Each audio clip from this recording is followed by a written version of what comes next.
Hey, everyone. Welcome back to another episode of Love Your Naked Ass. I'm Kimberly, your host, and we are going to jumpstart our month with a special interview with a new friend that I legit feel like I've known forever already. The beautiful, talented, amazing, if I mess this up, I apologize, Sian Hill. Yeah. Sian and I met in a mastermind we're both part of, which, by the way, is pure fire. And really what I want to say about that is if you don't already have a community that lights you up, I invite you to really look at and find your tribe. So before we dig in, I want to introduce this beautiful lady next to me. Again, her name is Sian, and if I got that wrong, she'll correct me. But Sian is a podcaster as well. But more importantly, she's an international certified NLP trainer and master coach who helps women and men across the country change their mindset so they can live a transformative life. And who doesn't need that? I invited Sian here today because there was a day that she didn't love herself at all. And that's what we talk about here on Love Your Naked Ass. In fact, she hated being her. Her own story is illuminating and proof that examining your thoughts and making the decision to change can have powerful results. I think you'll love her as much as I do. I mean, she has the cutest accent, loves chocolate and wine. Seriously, how can you not fall in love with her? So without further ado, let's welcome Sian. Hey, I tell you what, I'm going to come here every week just for your introduction. I love it.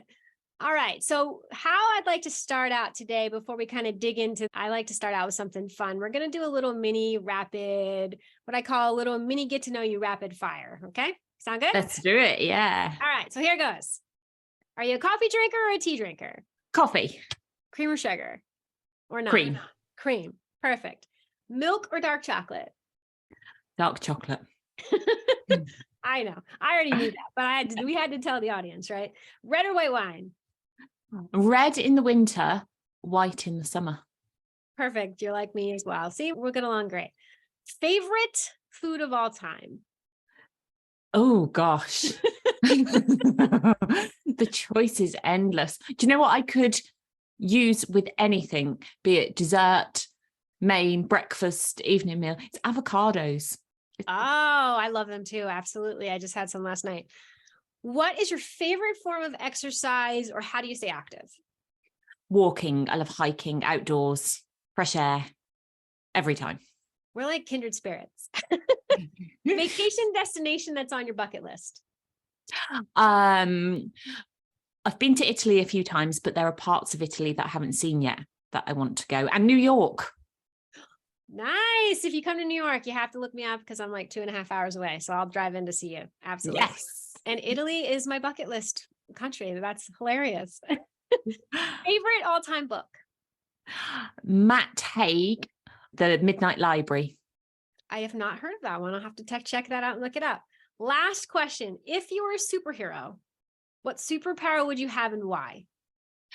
Ooh, to time travel. Nice. Yeah. Why do you want that gift? Why do you want that gift or that power? I would, as you know, I'm big into mindset. And when we think about our memories and things, they're distorted based on who we are now. So I would love to go into history and see the events as they unfolded rather than the versions, and see how our interpretation and the Chinese whispers have impacted the stories that we hear today. And then I'd love to go out in the future just to be nosy, see what's going to happen. Sure. Totally understand. Cool. I love these. How fun. That was fun. I got to know. Yeah. Well, a great way to start the podcast. And we have a lot in common. I'll have to check out that book. All right. So I said your name right? You did. Oh, good. I practiced it like 100 times. I'm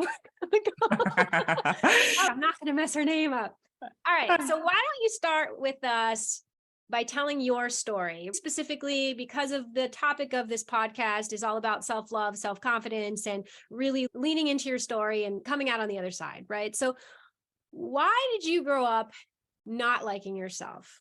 I mean, I think on your about page, you actually said you hated yourself when you were little. So what was that about?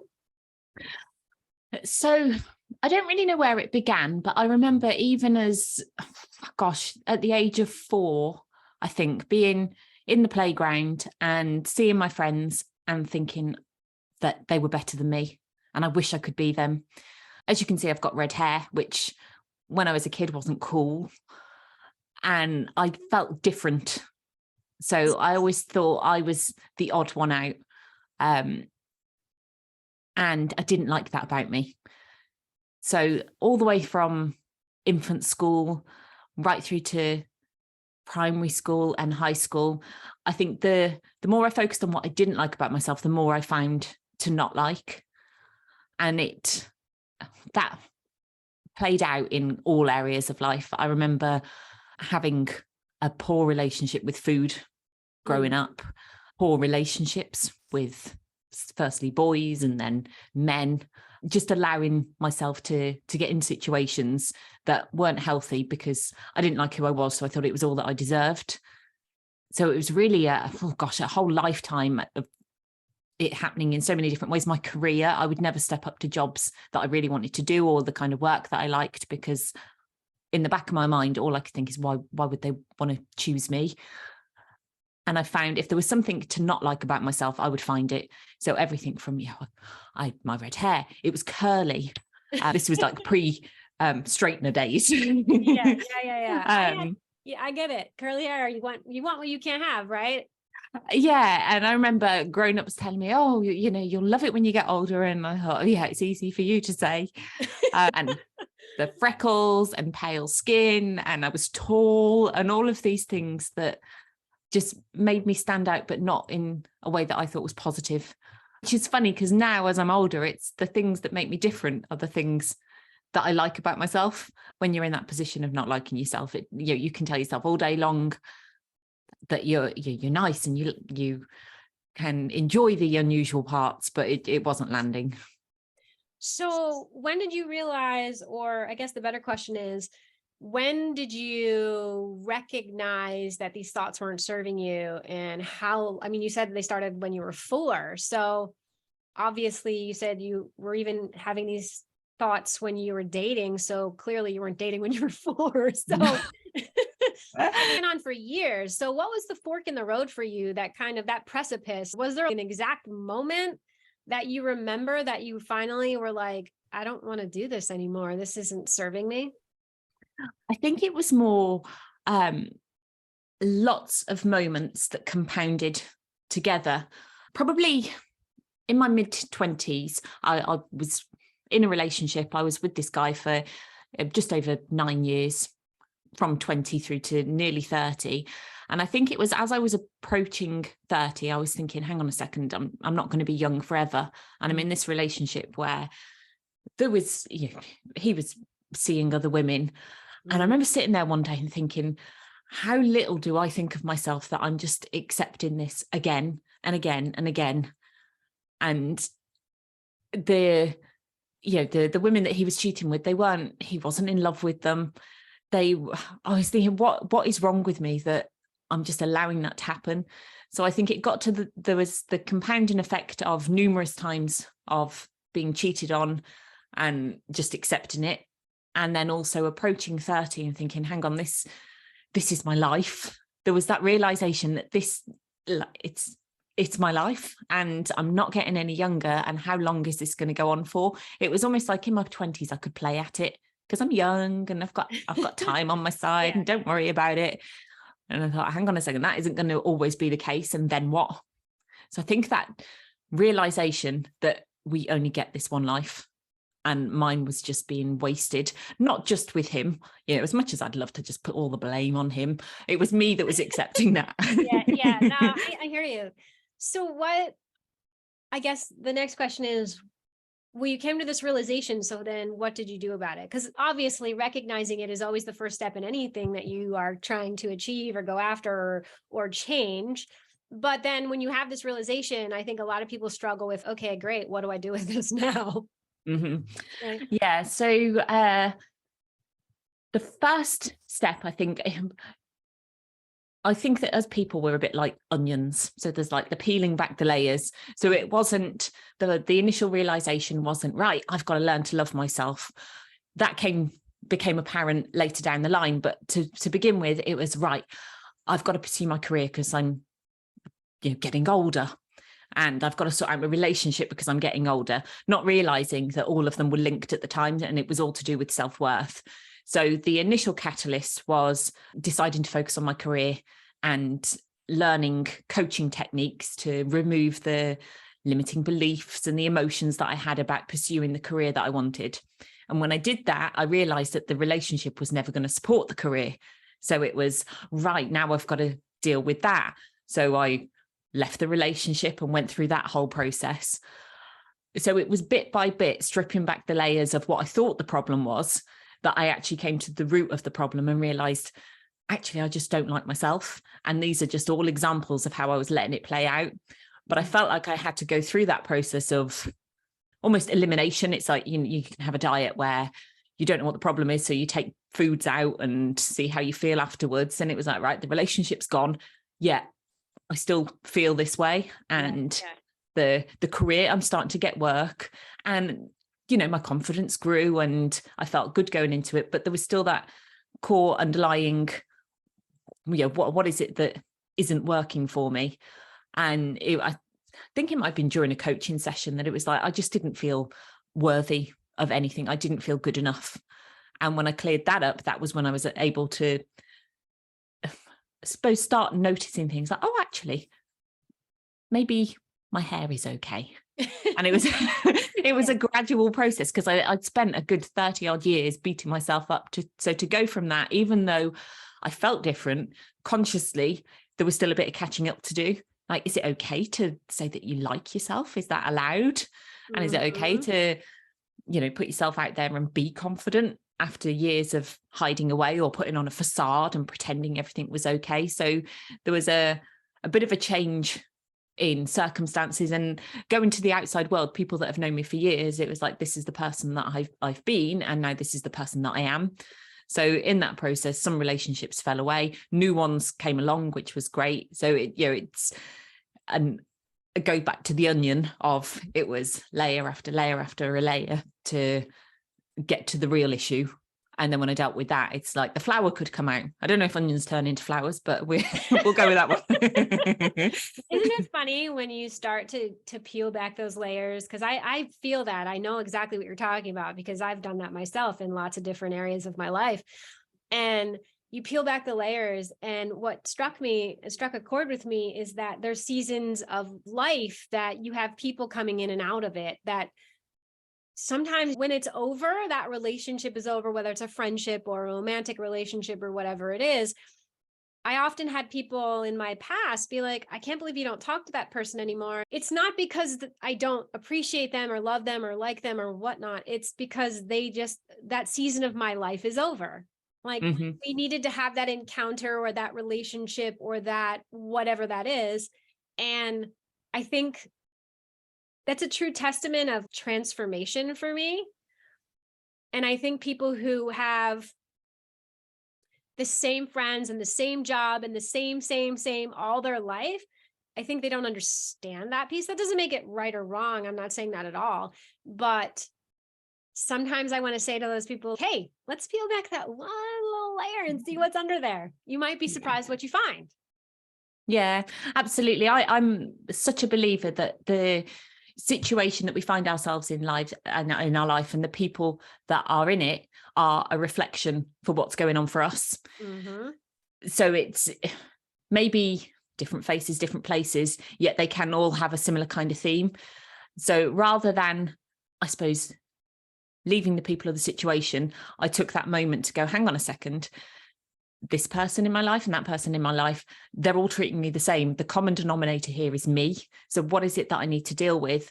And then in dealing with that, it was almost the consequence of that speak English, that those people were going to disappear, because they were no longer a reflection of who I was. So new people that came along that did treat me in the way that I was willing to not put up with, but I was treating myself with respect. So I then attracted the people into my life that would do the same. Absolutely. So I think the people that you're surrounded with are often a reflection of where you are, and it's using that information to think, right, what is it that I get from these people? How do I feel around them? And what does that say about myself and how I feel about me? And if you're around people that don't love you, don't respect you, don't treat you kindly, I like to turn it back in and go, where am where am I not doing that for me? Oh, 100%.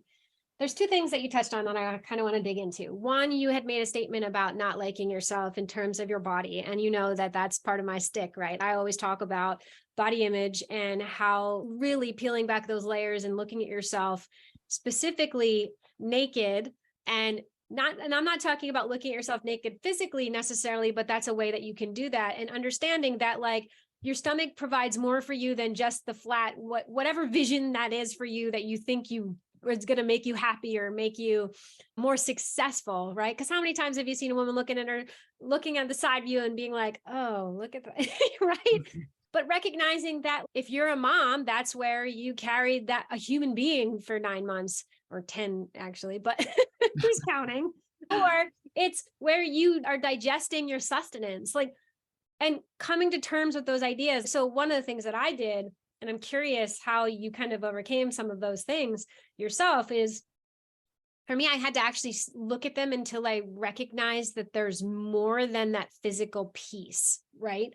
I dug deeper. What does that do for me? And what does that provide for me? And that was the way that I was able to shift my mindset around my body. But I also want to have a caveat here because, and I know that you'll agree with this, people who are listening, I don't want you to think that you never have bad thoughts. I don't walk in front of the mirror every day and go, whoa, I look great. Let's be clear. I don't. There are some days you got it going on, girl. some days I'm like, wow, I'm getting old. And I think that's okay. I think that's the piece that I want to make sure everyone understands, that this is an ongoing process. And we don't have to be in love with ourselves and dote on ourselves every single minute of the day. You're allowed to have those moments. Mm-hmm. And it doesn't mean that you've gone backwards.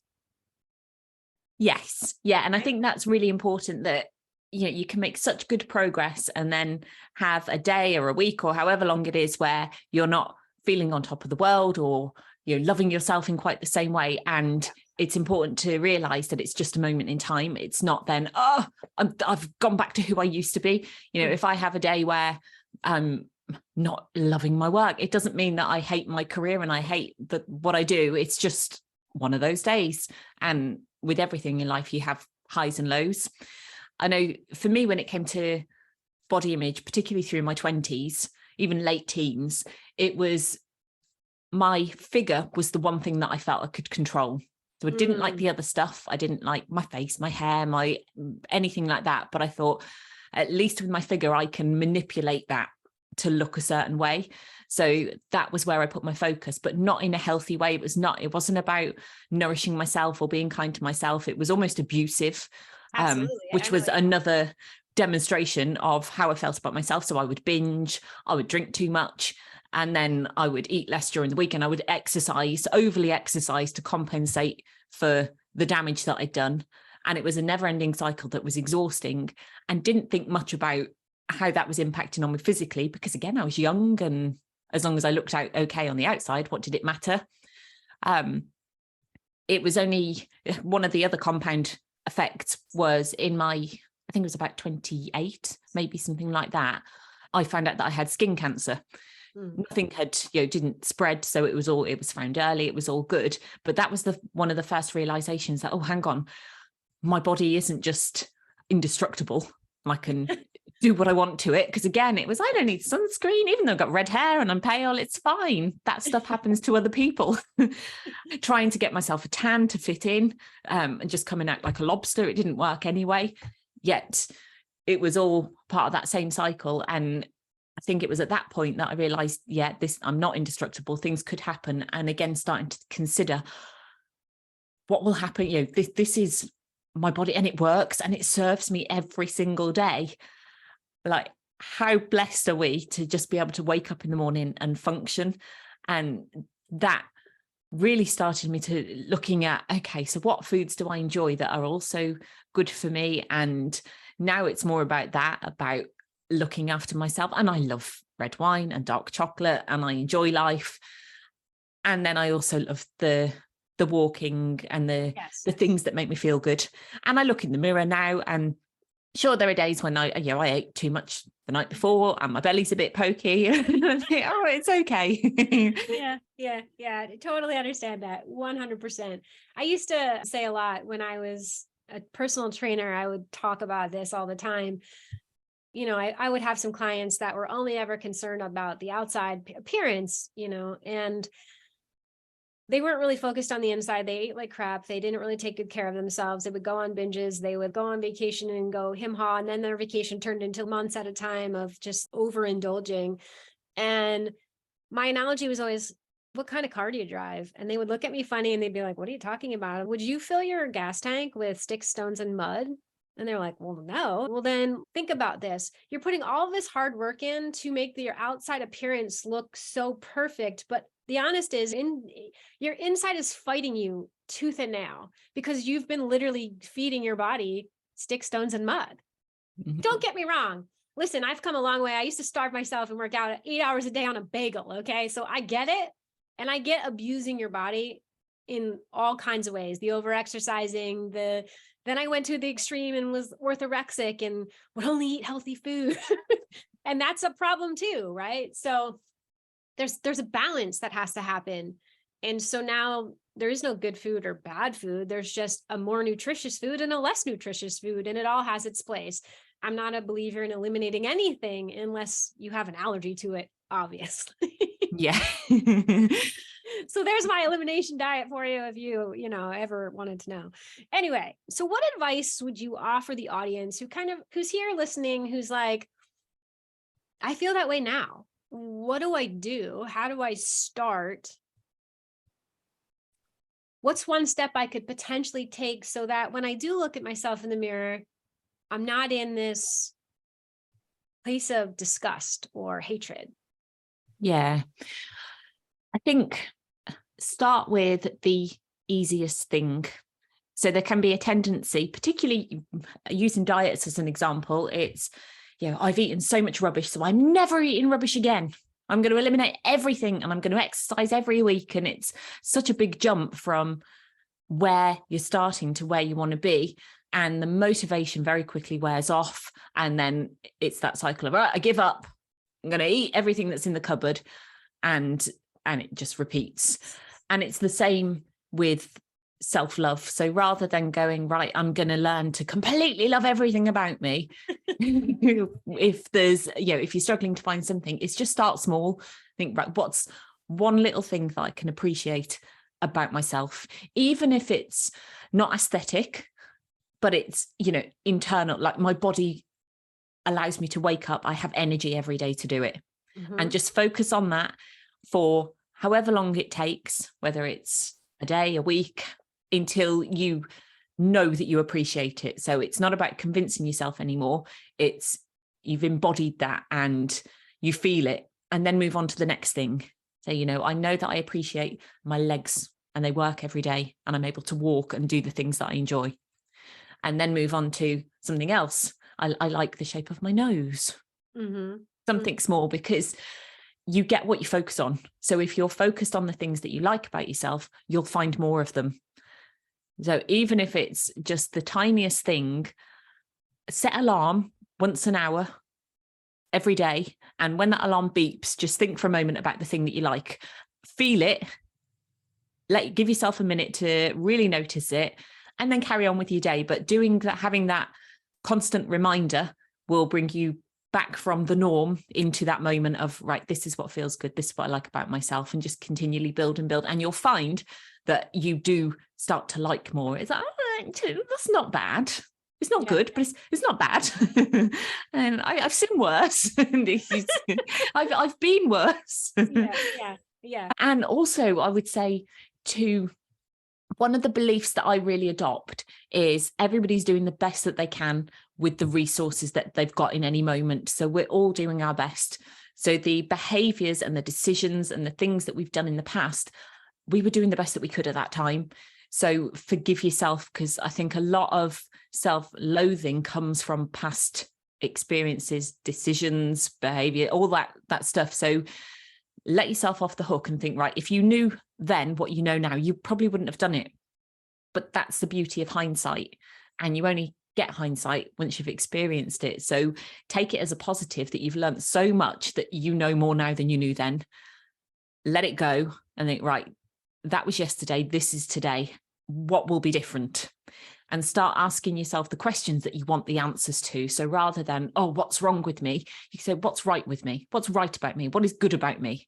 What little thing do I like? And then your mind will search for it. So it's always looking to prove you right. So ask the questions that you want answers to and focus on even the little things that will bring you that little moment of joy, even if it's really small. Yeah, 100%. I agree with that.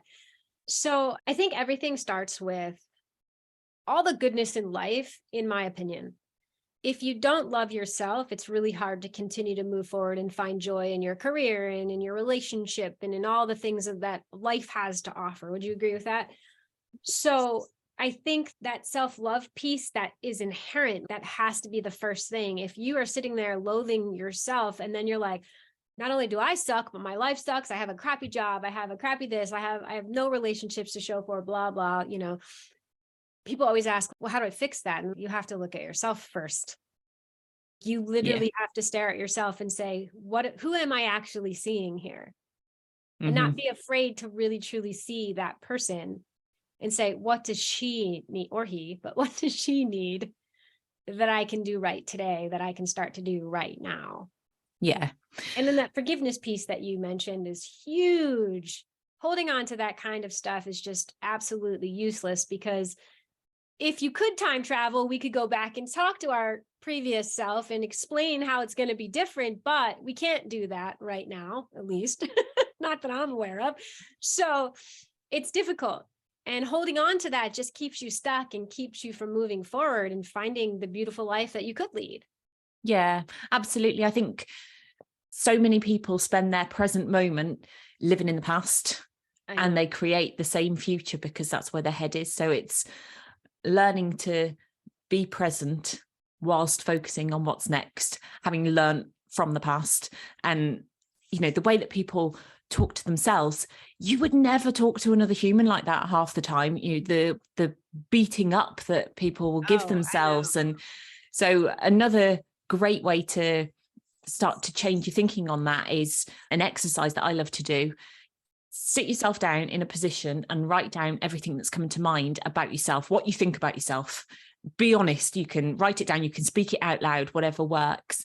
Then stand up, move position, go to another seat and step into another person. So somebody who loves you, whether it's a parent, a friend, a partner, and look at you through their eyes and talk to you as though you're them. You have to become them and just see what they see in you and think, what would they be saying to me right now? And write it down, speak it out loud, and then step to a third position and be a third party observer. So somebody that doesn't know you, doesn't know them, and just say it as you see it.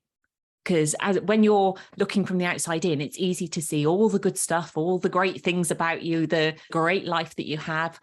Yet when you're in it, it's, you've got your blinkers on and there's so much that goes unnoticed. So again, do the same exercise and then come back to being you in that position and say, right, how have things changed? What have I learned? What's different? And absorb that goodness and just know that it's true. It really is true. Yeah. What advice would you give someone, or what would you say? Because we talked about this before we started the podcast today, about the fact that it's okay to have mishaps. This isn't something that we figure out and then we've got it. And I think people have this mentality. They have this all or nothing mentality, right? It's either real far left or I'm real far right. And if I'm anywhere in between, then I've been failing myself. And I think that we need to illuminate the fact that that's not true. And that even people who've done the deepest work still have those days, right? You mentioned it. I mentioned it. I mean, I don't look at myself every day and be, I'm awesome. There's days that I'm tired. I feel like crap. Yeah. Right? I look like hell. And I allow myself to have that moment. And then I pick myself back up and keep moving forward. Yeah. I think if you're right in that, firstly, people will see it often with the clients that I've worked with, that they're broken and they need fixing. And once they're fixed, that's it. Everything's solved and no any problems happen ever again. And firstly, nobody's broken. There's just stuff that isn't working for them. So it's about resolving that.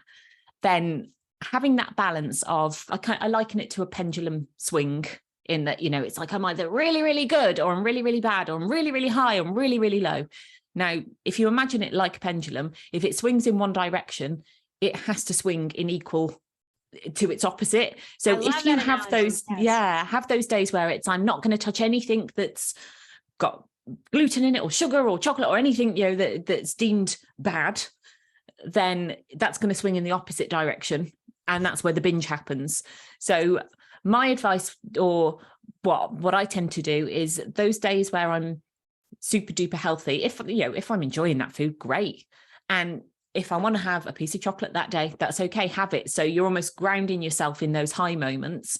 And then when it swings in the opposite direction and you're like, I just want to eat everything on the planet, just put in some sensible choices. So it's like, right, I am going to have the pizza, but maybe I'll have half of it and I'll put a salad on the side.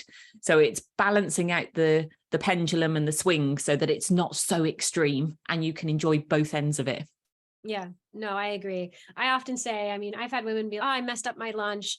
I had, 3 pieces of pizza and a piece of chocolate cake, and screw it. I'm going to stop my diet and start again on Monday. And I'm like, It's Monday. You're going to start again next Monday?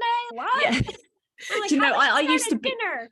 Yeah, I used to be that person. And I kind of think about it now, like money. Like if you overspent somewhere, would you go, screw it, that's it, I'm going to spend everything in my bank and I'll start saving again next week? It's like, no, of course you wouldn't. No, If anything, you may be Yeah. slightly more cautious about what you spend for the rest of the week. So if you particularly diet or any other thing, just think of it like money. Think, right, what would I do in that situation? Isn't it funny how one analogy can put things in perspective almost in an instant? If you take something that most people would absolutely agree on, I'm sure there's that outlier somewhere that they would maybe go against the grain and say, sure, I'll spend all my money.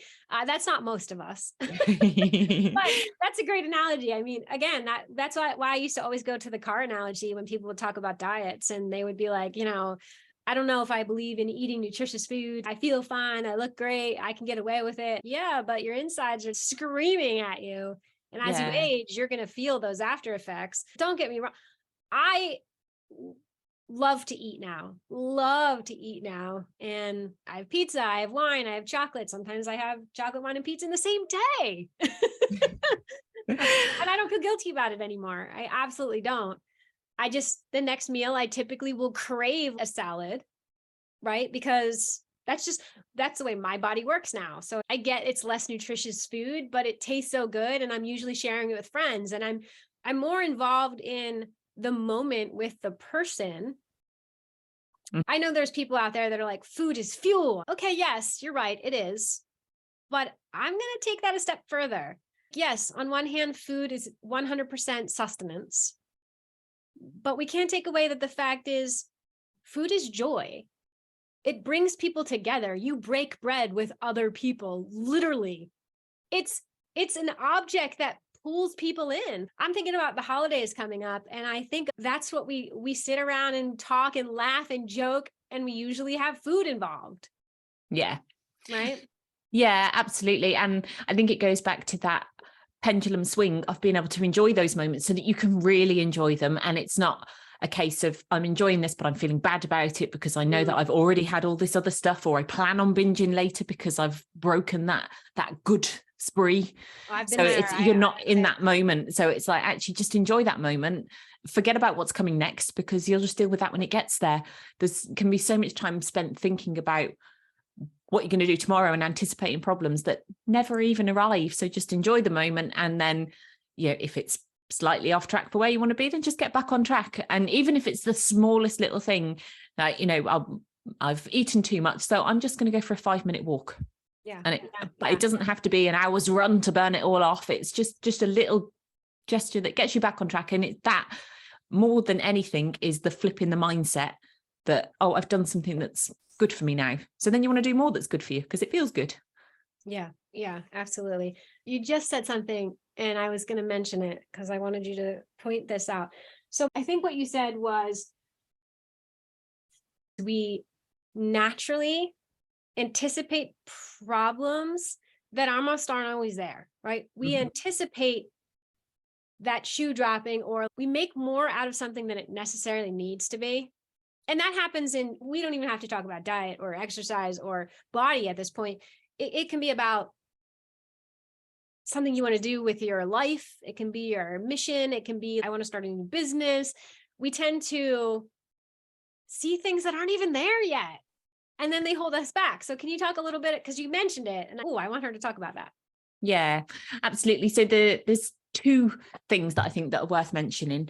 The first is creating those problems that haven't arrived yet. So to use business as an example, I did a post on this, I think yesterday or the day before, in that creating problems that don't exist. So for example, if you're starting out in business and you don't have any clients and you're worrying about, but what about when I have 250 clients? How am I going to, filter out the emails, and I don't have the systems in place and I won't have the time? And it's like, just get your first client. That problem hasn't arrived. And when you get there, you're going to be more equipped. And if you did have 250 clients come flooding through the door, amazing. You can probably employ somebody to help you. So it's almost like a barrier to protect ourselves that, right, I won't go there then because it's scary. So I'll just play it safe. It's almost a good excuse that we give ourselves for not doing the things that we really want. So take it one step at a time, keeping the end goal in mind, whatever that end goal might be, and then breaking it down to the most simple next step and the next step and the next step, and just keep going till eventually you will arrive there. It's like, oh, this feels normal now because it's been a journey. Then the other side of that is anxiety.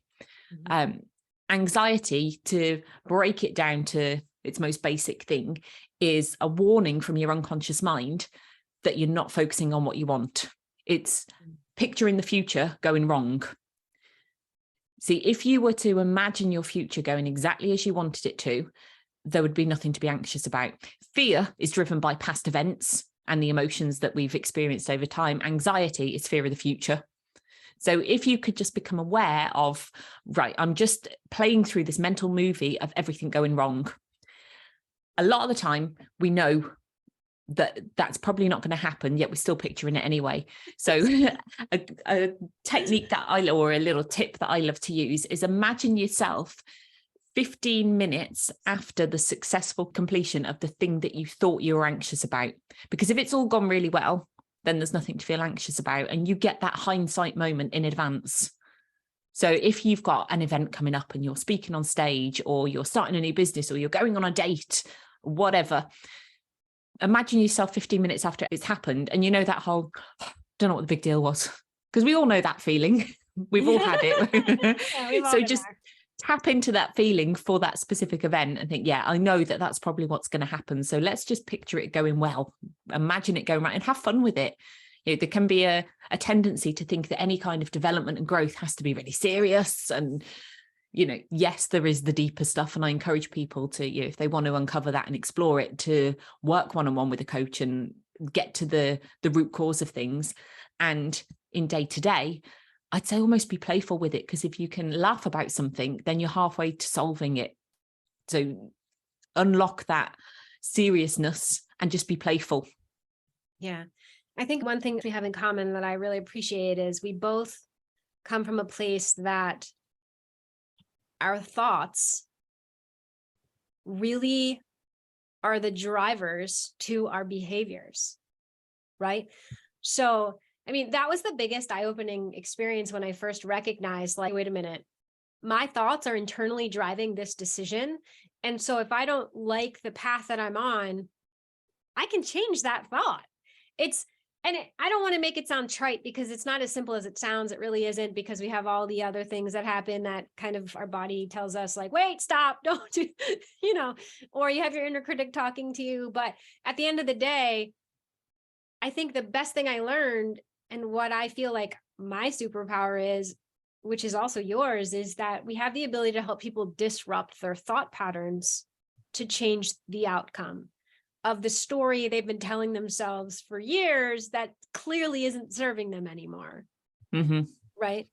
Yeah, absolutely. I think going back to the fun part of that is, this is the story that I've had for however many years. What's the story that I want now?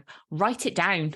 got to really step into it, because our thoughts, our feelings, and our physiology as well, how we hold ourselves, they're all linked. So when one changes, the other changes.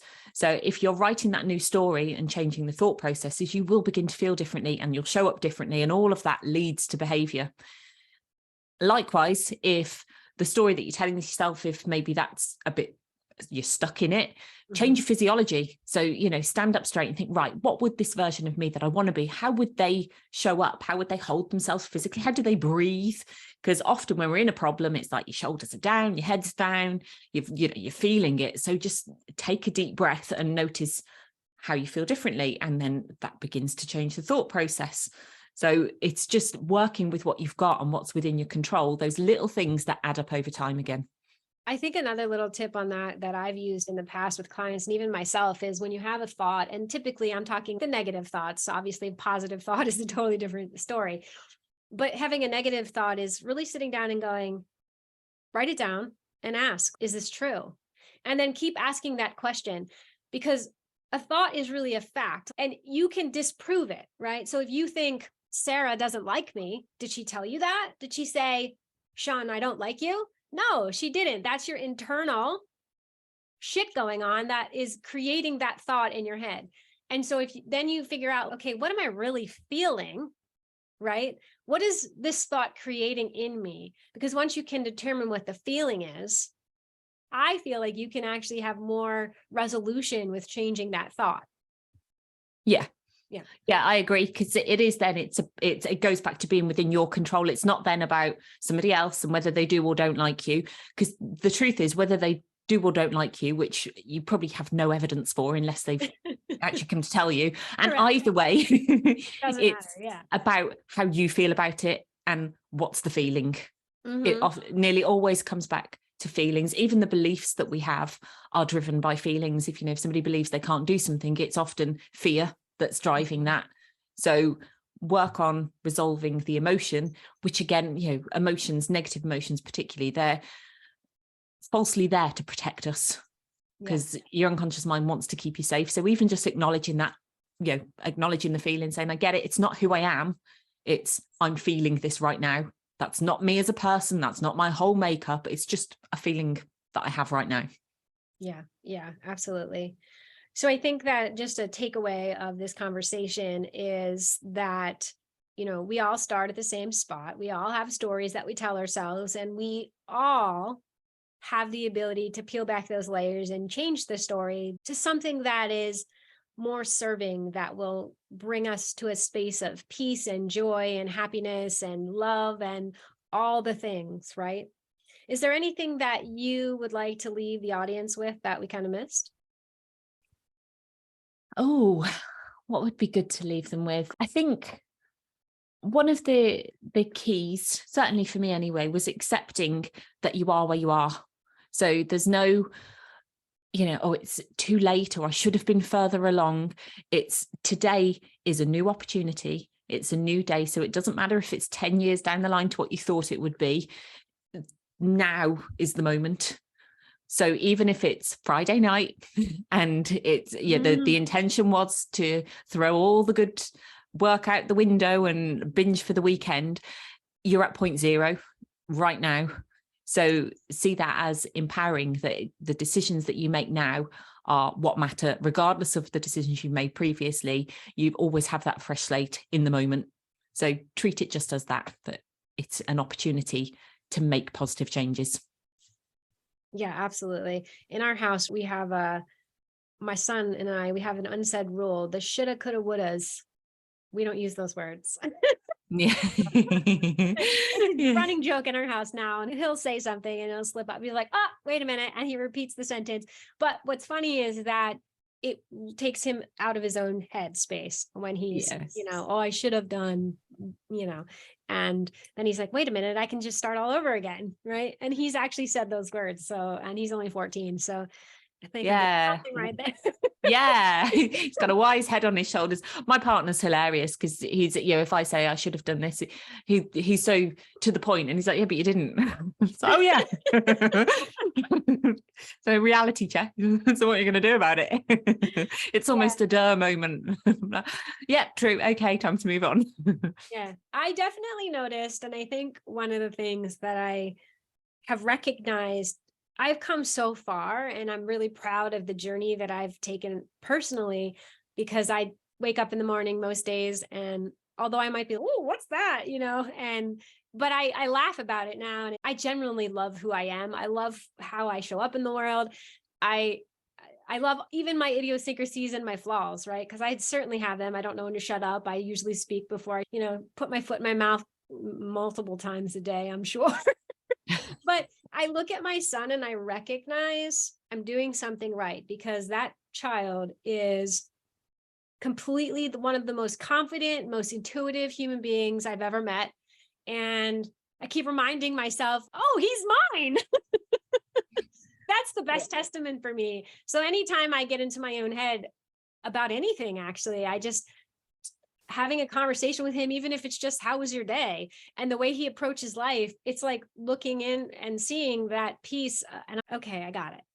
It's a great reminder for me anyway. So yeah. And I think it's good to see the outside world as that reflection. So you learning to love yourself allows you to notice all the greatness in him. yeah, and my goal was to never, whether he was a boy or girl when I was pregnant, I want to make sure that they understand that they are worthy because they exist, and that is it.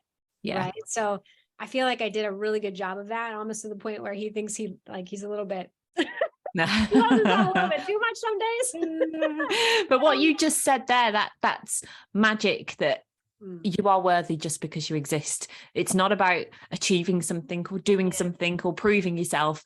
Just the very fact that you're here means that you are worthy. And I think sometimes you just need reminding of that.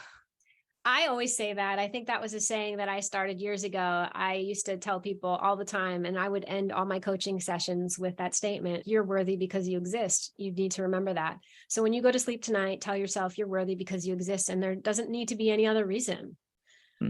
And the other statement or kind of quote that I've always said is, make magic on purpose. Like, you're already magical, but now you get the ability to create magic on purpose. Right. Yeah. So anyway. Yeah. I heard a podcast a couple of weeks ago. I listened to that many. I have no idea who said it, but it was it was to do with how there's so much kind of focused on where you want to be that you forget to experience the moment. And it's only when you get there that you look back and think, oh, I wish that I'd enjoyed that.